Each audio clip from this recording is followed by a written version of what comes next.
Next up will be Gordon Emslie. Oh, do you have the pointer? Did you bring the pointer with you? Oh, there it is. Got it. Okay, got it. All right. So Gordon Emslie from Western Kentucky University on the SunSketcher project. Let me make sure I launch the right one.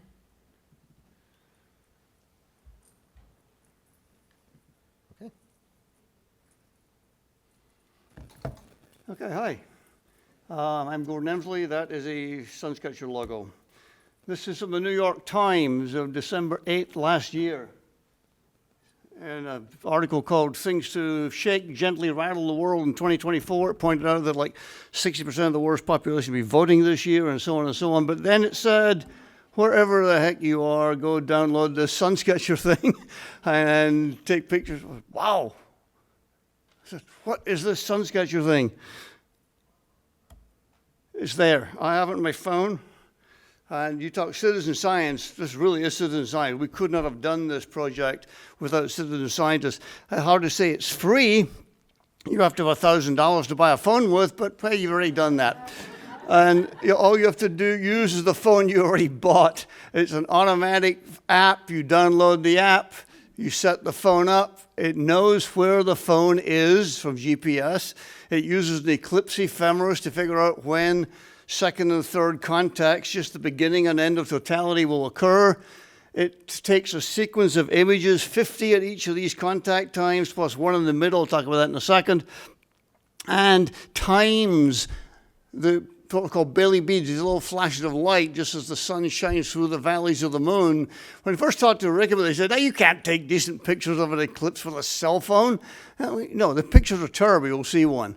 But the timing is exquisite, and we'll talk about the science you can do from all that timing. Okay, we had to test it, so we had an annual eclipse, and you have gone to Albuquerque to see the balloons. We went to Odessa, Texas, where they have a Stonehenge replica, as it turns out, the University of Texas Permian Basin campus. There's our team wearing our official SunSketcher t-shirts. And we took a photographer with us. Our football team had a bye week that weekend, so the photographer was not busy. And so he came with us, and using a DSLR camera, happened, as he was taking pictures, take that picture at the top right, this picture right here. And there, nestled between the horns of the crescent sun, is a Bailey bead. And I like to tell people, if the sun was just a little bit smaller than we think it is, or you wouldn't see that bead. And if it was a little bit bigger, it might have a few friends. That was a 1/8,000th of a second exposure. He fortuitously caught the essence of what we're trying to do. So if you can't do it with one picture, you got to have lots and lots of citizen scientists to help to beat down statistics. This is a graph showing, not to scale, the shape of the lunar valley, greatly exaggerated. This is Clinton bead. This is Clinton Valley. That is the valley on the moon that let that little piece of light through. And so, yes, we could do this, and we wrote this up in a nice proposal to NASA to keep going. This was the forecast cloud cover for Eclipse Day. You could not, if you were Satan himself, have designed this any better. Let's see. We need an eclipse path going from Texas to Maine and even Mexico. Let's see where to put the clouds, right there. And yet, as someone pointed out earlier, when an eclipse happens, the temperature changes. And adiabatic lapse rates and all that good stuff, the clouds go away. And magically, in most of the area, people did get to see the eclipse, including us in a place called New Harmony, Indiana, which I'd never heard of before, but we happened to end up there, and they did an eclipse in a major way. And the whole town turned into an eclipse thing. They had a little scavenger hunt to make you visit the stores and so on. So we got to see the eclipse. Clinton went with me again, and that's a little montage showing through a sculpture in the middle of New Harmony, Indiana. It was so cool. And there's an actual picture we took. There's this famous prominence, this awesome prominence that stood there for the whole eclipse right at 6 o'clock there. Okay, we were amazed. First of all, the app, which was designed by a bunch of students, I'll introduce the team at the end, worked flawlessly. We had thousands of people, 40,000 people download this thing.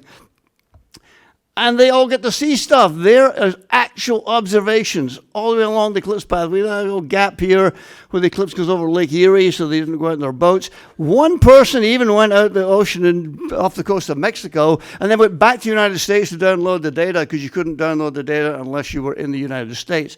So not only did it work technologically, the citizen science aspect worked too. There is a typical set of these images. Boom. I'll show you one in a minute. It's not taking pictures anymore. Now it's, boom, see that right one? That's center totality. That's so we could crop the images. We knew where the bright bit was and get the data down to 500 kilobytes per user. We could download a phone in a second as opposed to petabytes for the entire images. So that worked really well. That's a typical light curve.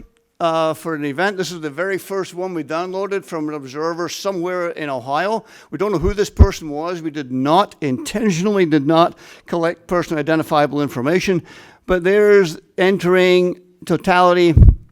There's some Bailey beads going on and off. There's the center image, so we could locate the sun in the field of view. Worked great. So how do we analyze this data? Painstakingly. The idea basically is a kind of least squares analysis. You assume a shape of the sun, and from the location of a phone, you could figure out from that plus the lunar orbiter database what the Bailey beads picture and timing ought to look like, then compare to what actually did look like and make adjustments accordingly. It's in principle very straightforward. 2 minutes, got it, yep.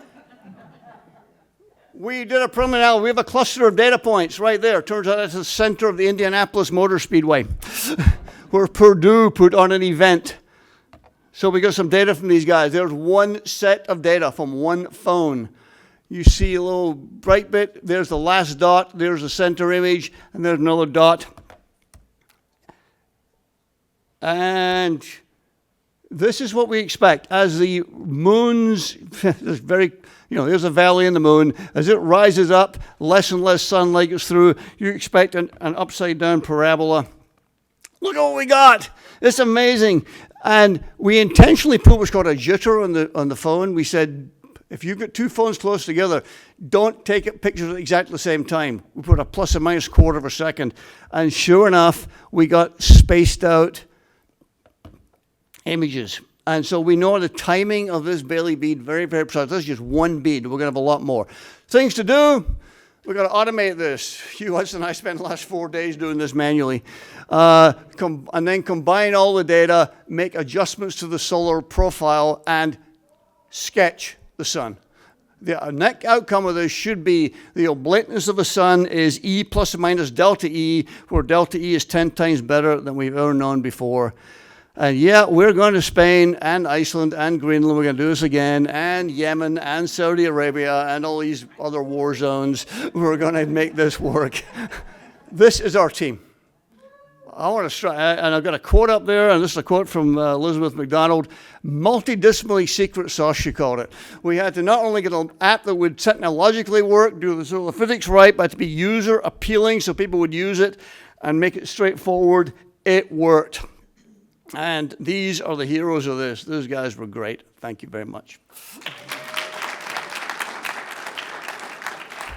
Thanks, Gordon. That was perfect. Right on time. Any questions for Gordon?